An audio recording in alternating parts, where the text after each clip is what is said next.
Well, hi everyone. Great to meet you. My name is Ryan from Clover Labs, one of the co-founders here. So for context, Clover is a studio slash holding company where our thesis right now is to build companies to help other companies scale, go to market with AI agents. And so for context on me, sold a couple, been building companies for a long time. Sold my first company a couple years ago to private equity. And we've been working together to build several companies. A couple we're going to talk about today. Notable for the pricing side is OnePrice.co. It's our company that helps companies run experiments to find their ideal price points. Red Rover is our hottest company at the moment. We'll dive into that. But yeah, we've basically built our companies on a few select systems that we've used over and over again to validate the market. Once we validate that, scale up quickly. And all these are quite repeatable channels that any of you guys can use. You can spit up really quick. Right, you gotta stand in front of it. I like to speak to the room. Anyways, so just some context on us. Like I said, Clover we did reach $1 million ARR within 42 days, specifically with our product Red Rover, which I'll talk about in a second. Our team has gone from 0 to 15 in 3 months. All our growth has came primarily through outbound channels. So we haven't done any viral marketing, no stunts, anything that's truly repeatable, which you guys can do as well. Raise at an 8-figure valuation from Neo and select other investors. So we'll talk about Red Rover and kind of use it as the context for a lot of the examples. In a nutshell, what Red Rover does is, all of you guys, I'm sure know what Reddit is, but typically for marketers, it's been quite hard to scale, hard to manage, hard to turn it into something repeatable. And we all know that there are real communities where people are looking for solutions. They're actively talking about companies to kind of purchase from. So what we've done is we built a solution that allows us to solve for all those problems. But what's specifically interesting right now is the partnership that Reddit has with Google, what's happening with the AI and the LLMs right now. And so right now, I guess in February of this year, Google signed a $60 million deal with Reddit, where basically Google's AI summary is being trained based off Reddit threads as well. Google's SEO model is becoming a lot more context and conversational driven versus the backlinks list goals, what it used to be. So we're seeing clients of ours have Reddit posts ranked on the first page of Google in under 3 weeks, and that can change your organic search overnight. So a lot is happening right now to make this quite timely. And so what we're going to talk about specifically is the growth systems we've used to scale our company to that 1 million ARR mark in 42 days. And we'll use some examples and show you how it works with Red Rover. But before I get into the details, some of the really key things that I look for in building a growth system is it needs to be a high leverage system, one where your goal is you can provide a certain number of inputs to get a certain number of outputs. And the goal is to consistently optimize that to always find the biggest gap in leverage you can bring. So for specifics of our growth playbook, in terms of cold outbound, we use email, Drippy, which is Twitter/X DMs, and Prosp is a tool for LinkedIn DMs. So cold email, LinkedIn DMs, Twitter DMs. And we'll also, obviously you want to build up a team around this, but we can talk about that another time. So fundamentals before diving into all these channels. This is the piece that you must have in place. And if you don't understand this, you're going to waste time and efforts. The fundamentals is who are you selling to? Do you have a clear sense of who you're actually going after? What do they care about? And I guess how can you relate to them? And the big picture is what I always turn to. Like I have notes on my computer that I look at this every day. What is the story/narrative around your company? What I just explained with Reddit and Red Rover is that's the story, is that it's been so hard for people to tap into Reddit. Now we're seeing kind of a solution to solve this. And so that's the narrative around Reddit. And then the relevance. Why is this important right now? So yes, you have the story about what you guys are doing, but why right now is this something I should care about? And that was from the Google partnership. And now all of a sudden Google's prioritizing Reddit. That makes it super timely. The value. So what problems can you solve? What can you deliver for the customer? This is ultimately when you get into the sales process and you want to ask them questions to figure out how, why Reddit as a channel is quite interesting for them. And then the offer is what can you do for them? Can that offer be enticing? Can you provide so much value to the point that they see your costs, your cost down here, your value up there? It'll make total sense for them to move forward. So really high level visual of our growth engine. Just the logos on the top. Instantly is a tool we use for cold email. Anyone can use this. It's like $89 a month for a simple setup. That's Prosp, which is the LinkedIn tool. Drippy is the Twitter tool. And some stats. we started sending a lot of volume. So about 10,000 messages a day, 60,000 outreach we had per week. We were booking 10 to 12 meetings a day, 80% close rate. That's a visual of our calendar. I've been doing sales calls for like 6-7 weeks straight. Very exhausting, but a good position to be in. So now we'll just break down each of the channels specifically, and kind of talk about what's important, how to set it up. So with cold email, this is one thing I always need to clarify with anyone, is that cold email is not a channel to sell. You're not trying to make a transaction over email. You're just trying to reach the right people with an interesting message to progress, to start a conversation. So some of the things that are really important here is, one, testing offers and positioning. So for anyone like building any new products, this is probably the fastest way to test, unless you have thousands of dollars on paid ads and you want to do it that way. But you could simply create a message, send it off to a bunch of different target markets, see who responds, and you're going to get some kind of analysis on the market there. And the goal is to get to a yes. Just send something of interest. Would you like to see more information? Can I send you a one-pager? Does this sound interesting? Once you get to a yes, then you can focus on getting them on a call. So key principles of good cold email is personalizing it. Now, this doesn't have to be incredibly personalized. I never liked the idea of, hey, like I saw you're based in Ottawa, you worked at these 3 companies. That's borderline stalking. But it should be relevant to what is going on. For example, for Red Rover, we could say, hey, we saw that, the B2B marketing space has been quite active on Reddit. We saw 30 new posts last month. Are you looking to get in front of these potential buyers? Should be short and quick, under 70 words. You should obviously have follow-ups. In these tools, there's ability to send a message, and then you can have 2, 3, 4 follow-ups. Don't just send 1 or 2 and expect them to get back to you. And then a soft CTA. So don't ask for like, hey, can we book a demo? Can we take your money right now? Kind of just what I explained before. This is really hard to see, I think. But I just want to show you an example. This is a bit of our secret sauce right now. So let's not share this publicly. But I mean, for example, a lot of these are kind of customizational links. So for example, this one just says, hey, first name, Reddit posts are getting almost like X million impressions per month. And a lot of businesses aren't responding, answering in these threads with questions, want to explore how we can get these in front. So it doesn't have to be more personalized than that. Spin tax is a whole other issue. If you want to get serious into this, we can talk later. LinkedIn DMs. So another kind of similar channel. However, the goal here is first, if the goal for email is to get a response, the goal here is to get a connection request. So how these tools work in a general understanding, it's a little small on the right, maybe you can see, but it's a series of actions that takes place. So this first action is visiting the profile. So the LinkedIn profile will go see the profile. The person's going to see that you checked out their page. It waits for a day, and then it can send a connection request. Once they accept the connection request, it can wait for a day, then it can send them a message. The message should be something similar to email, light and short, but even more concise. Again, the goal is to get them to say yes. In this example, we see this is a follow-up. Let me know if I can shoot over a one-page. As you can see, surprisingly, the numbers are pretty high. In terms of like LinkedIn accept invites, almost 30% of people are accepting an invite with no context. What's really important is that your profile is optimized and you don't look like a stranger. Have some information, have some context on what you do, have a good photo. Twitter DMs, we don't have to go too deep into it, but it's a similar tool. Drippy, it's the same way. You can kind of have a series of events. This is just an example of an old campaign that had about 15, 16%. But this is the real key component behind all this. And it's when I have conversations with founders that I can see the difference between the ones that really make it far and the ones that don't, is understanding of volume negates luck. And that's a quote that Anton has heard thousands of times.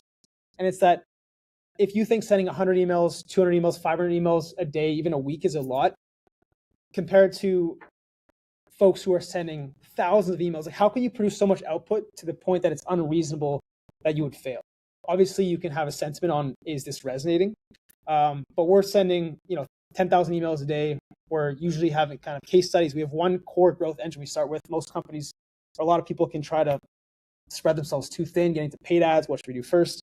But for us, this is really stable. This is consistent, and it allows us to scale quickly. Can I ask a question? Yeah, of course. How do you stay out of spam? Sending so many. Yeah, so this is another technical piece that I don't know if we have time to go into today, but you can purchase several email domains. There's certain kind of standards of how many emails should an email be sending per day. And so you do the math on if we want to send 10,000 emails, you need about It's not from one email. That's what. yeah, exactly. Yeah. So we probably have 150 to 200 different domains. And then within the domains, there's 2 or 3 different emails that send 25 emails a day. So and the other thing is don't use subdomains either. I see a lot of companies do that. That doesn't work yet. So you want to use a completely separate domain, have it similar to your company and have it redirect to the main domain, but do not, and also like don't use your main company domain. Yeah. So this quote, like volume negates luck, that's just how we think about growth. It's just not an emotional thing. It's a logical thing. Now, for anyone who wants to sort of figure out how we can stand this up, I know we got the hackathon going on. If anyone wants to apply this, 3 key steps. The foundational piece, which I talked about first, which is just kind of get your story straight. What's your positioning? Who are you targeting? What are you offering? Step 2 is to build out these sequences. So in the email tools, the Twitter tools, the LinkedIn tools, figure out the copywriting, build your list. So we didn't go too much into list building, but there are tools out there such as Apollo. Wiza is another tool we use. And you want to have multi-channel. Don't just rely on one channel. People don't check their emails all the time, but they may check their LinkedIn and Twitter. And then step 3 is to scale. So break down these lists that you build, test the different markets, see who resonates. And then once you figure out either which angle is working best and which kind of audience receives your message the best, then double down into that. And so I'll turn it over to Anton now. He's going to talk about pricing. We have a ton of insights from our other portfolio company, One Price. I'll let him take it from here. And by the way, anyone who wants to chat about this, I could talk all day about this, so we can connect later. Well, hey everyone, I'm Anton. I'm just going to talk about the pricing side. So now that you've got your first leads or your first customers, how do you actually maximize the amount of revenue that you're getting out of these people? These are a lot of learnings that we have from one of our portfolio companies called One Price. Ever since launching, we've been the #1 app on the Stripe App Store for the revenue optimization side. I think for a while we were on their featured page as well. And then, the other part is I think across all of our customers, we've done well over 1 billion site visits or 1 billion hits to our APIs. This is all sort of learnings from that. Just to start off, we've got a couple different pricing models that you can think about for your app. This will depend on exactly what you're building. So for example, if you're building a Mac OS app that simply runs on your computer itself, maybe games or some sort of simple productivity apps that have no overhead, meaning once you sell the app, the user keeps it and there's no cost on your end to keep it up and running. So no servers, no authentication, nothing like that. One-time pricing works really well. The other time one-time pricing works well as well is if you're doing like a launch deal. So a lot of like SaaS apps that have a subscription model, when they first launch in the first 1 to 2 weeks, or maybe if you even pre-order, they'll give you a lifetime license to it. That's a really good way to incentivize people to use your app or to buy it, especially this weekend. The other part, or the second model, is a credit-based system. So this works pretty well for any sort of API tools or tools that people maybe will use on and off, such as if you think about, even you could kind of like put ChatGPT or Claude in this space. Even though they charge like a flat subscription, technically speaking, a credit-based system would work pretty well on a tool like that. But mostly you want to focus on API. So if you're selling an API or you're building an API this weekend, definitely go down the credit model. The other thing that you should also consider is charging a minimum commitment per month. So if anyone's used 11 Labs or Rev.ai, they have a subscription, and that subscription will give you so many credits per month. And then if you go over that, you get charged more. But that way, it lets your company have some level of predictable revenue. And then the final one, the default, is just a subscription model. This should be your go-to pricing. This is realistically the only way to turn your app into something passive. Anything else requires a lot of upkeep. So now that you decided what sort of pricing model you're going to go off of, what should you actually charge your customers? So we can split this up into 2 parts. The first one is convenience and entertainment. So apps that are nice to have, but they're not, life-changing. Games would fall under this one. Let's say YouTube is under this category as well. The second category is things that actually like help you be more productive and have some sort of ROI. These sort of apps you can charge a lot more. When it comes to convenience and entertainment, like pretty much it's a flat $5 or $10 per month. You really can't charge much more than that. Anything that actually leads to a proper productivity boost or has a direct return on investment when you're paying, that's where you can start to price a lot higher. So if you noticed, a lot of your like business tools are always priced higher than, let's say your Netflix subscription. The other thing here is you should always fluctuate your pricing based on where your customers are. So you should definitely not charge the same amount in Eastern Europe or South Asia as you would in Western Europe or North America. So pretty much goes to, you don't really need to say this, but it slips across a lot of people's minds. And then also charge people in their local currency. For example, if you're going to primarily be charging, primarily be marketing for like in Canada, like charge your customers in Canadian dollars. People will really appreciate if they see it in Canadian dollars, especially with our currency exchange rate nowadays. Moving on to trial durations, or actually before I jump into that, the screenshot here is from one of our clients. I can't say which one, but I can show the stats.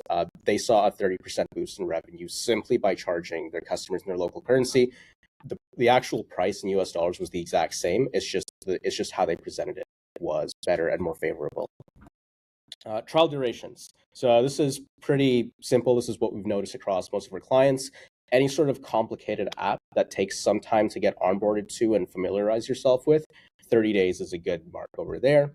Simple mobile apps, 3 days. A lot of people like to charge 7 days, but we've noticed that there's close to no difference between charging a 7-day and a 3-day, going for a 7-day or a 3-day trial. So stick to 3 days for any sort of simple apps or games. Credit-based usage, give your customers $2 to $5 in credits just so they can test it out. No more nor less. $5 seems to be pretty much the go-to and the best way to go about it. And then everything else that doesn't fall under this category, have it under around a week. That's pretty typical. The one thing that I did forget to mention over here, for games, do not charge any pricing at all. Games should be absolutely free to play. You're going to make a lot more money by getting people onto your games and then selling them in-game items after, or even your ad revenue. And then the other thing is charge a little bit more than you think you can get away with. A lot of our customers that get onboarded with us, our first experiment that we would do for them or they would do themselves is just charge $5 or $10 extra. And you will very likely not see any sort of drop in customers. Here's just an example of one of our clients that had their subscription go from £29 to £39. Absolutely no drop or pretty much no drop in the amount of customers they got, and just a boost in revenue. And so just a summary, always charge a trial, price based on value provided. For entertainment, you can't really do anything more than $10 per month. For other things, definitely you can go higher. Like think about how much time you're saving or how much money you're going to be saving your customers, and price based off of that. Lower your prices for lower GDP regions and also charge in the local currencies. And always experiment with pricing. Play around a little bit. See if you make more revenue charging, $5 extra, maybe $5 less. You never know. And just coming onto this, I know a lot of you guys are going to be building this weekend and trying to get your customers on. If you get a minimum of 5,000 monthly impressions on your website within the first 3 months of launching, basically 3 months after this weekend, we'll give you a month of a free trial on one price just for participating in the hackathon. And then last thing, we're always hiring. So if any of you guys are interested in joining the Venture Studio, check out our careers page. We've got roles all the way from like software engineering internships to sales scholars, I guess. I'm not sure what the term for sales is, but marketing, sales, everything. Yeah, we're hiring for pretty much everything. But yeah, thanks for watching and thanks for listening. Any questions? Happy to dive into any. Yeah, go ahead. Yeah, curious.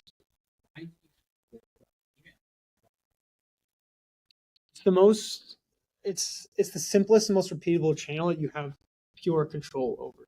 And so in terms of, you can reach out to a certain number of people, you can see a clear residence of how many people open it, how many people were people responded. So as far as the most efficient way to build an early funnel, I would say email is the best channel for that. You guys, The source of leads? Yeah. Also like the list building of it? Yeah, so that's one thing that wasn't mentioned a ton, but there are list building tools out there. Apollo is one.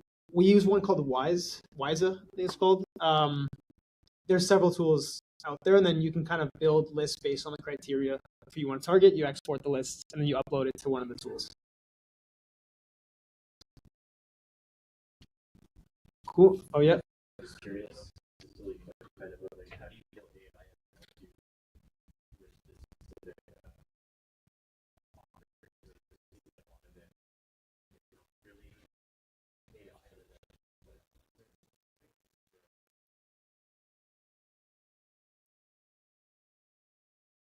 Sorry, you mean AI into like the sales process? Like how much are we?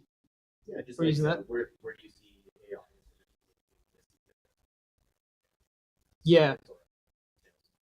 Yeah, we're actually building internal tools that are allowing us to shorten feedback loop between sales and marketing. So we actually have a sales insight tool that takes all of the Fathom like meeting transcripts and filters all the insights. So we have a clear dashboard of what are the problems people are facing, what are the objections, what are the questions we're getting. And then that's also broken down by vertical industry types. We have a good sense of, which people are asking these folks, which kind of industries convert the best. And also it's a good way for us to train our sales folks to see where we can improve. So honestly, a lot of internal tools we've been working on at the moment. Yeah. Yeah.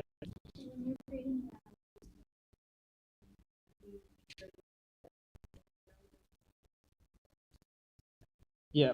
So there are tools like email verifier tools. Zero inbox, zero bounce is one that we've used. There's a couple others where basically you take the list that you get from these email building tools and it runs it through and it shows which ones are the valid ones, which ones are invalid, which ones are kind of 50-50. And so then you can just take the ones that are valid and put that into your tool. Yeah.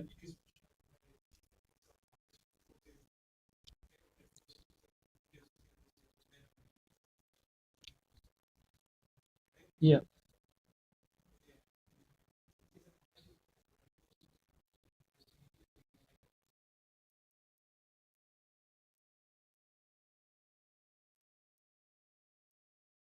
Yeah, I mean, honestly, it's a really good idea because we've had new clients.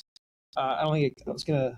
This was my laptop. I would pull it up, but we have some folks that got like 300,000 impressions after 5 posts, and so the ability, like I always talk about leverage, like the input to output ratio on Reddit is huge right now. What I would say is you have to be careful in terms of if the post is overly promotional, if you're adding a website, it's not ideal. When we make the posts on behalf of our clients, they're natural, they add value to the conversation. And when we can plug their products into a conversation, we do that. So yeah, honestly, huge potential. You just have to be careful in terms of what the post is like and how direct of a pitch it is. And also just a couple of like pointers of what you can actually do to get these on Reddit. So the r/SAS subreddit allows for links and you can be overly promotional in that. So that's a place where you can post, but your chances of success are pretty low. Might as well post there anyways, because that way you can get like direct leads to your site. Never ever use referral tokens or referral like in the URLs, just your simple website. Just put your website in there if you do put it. Make sure that you have activity on the subreddits that you're going to be posting in. So today, if you do decide to use Reddit as one of your growth channels for your product this weekend, figure out which subreddits you're going to be posting in, get familiar with the rules, join those subreddits, and comment on a couple of posts. Add real value to show that you're actually participating in those conversations. And come the weekend or for either tomorrow, Saturday, Sunday, you can then go ahead and put those posts and your chances of being removed from the subreddit are significantly lower because you've just shown that you're human and you're there to participate in the conversation and not just spam and promote your product. Well said.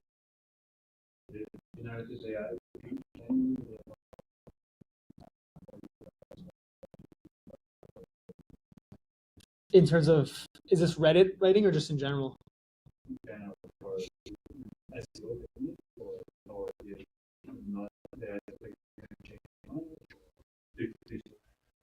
Yeah, I mean, what it's allowed us to do is a from a Reddit standpoint, we can kind of understand what posts on Reddit work well, what don't. So we almost have like an internal agent that helps us edit posts to sound more authentic to Reddit. Obviously, writing on every channel is different. Twitter's different than LinkedIn, so that's been important.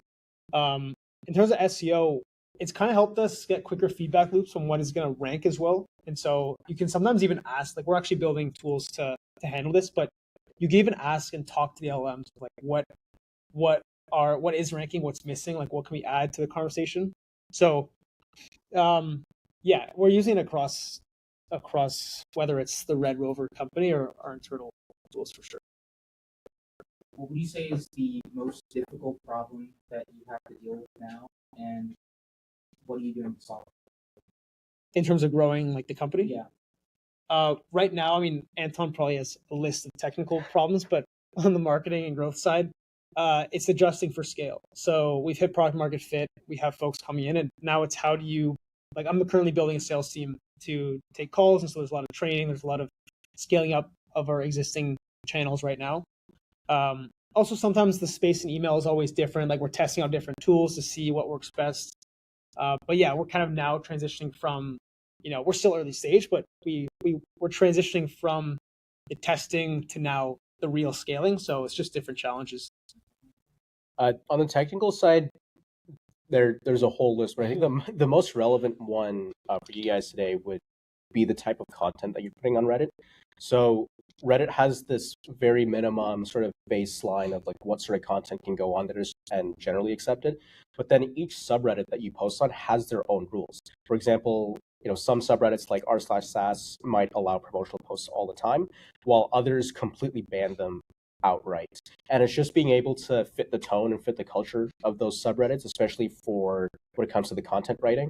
So that's one of many challenges on like the technical and content side. What are you doing to solve it?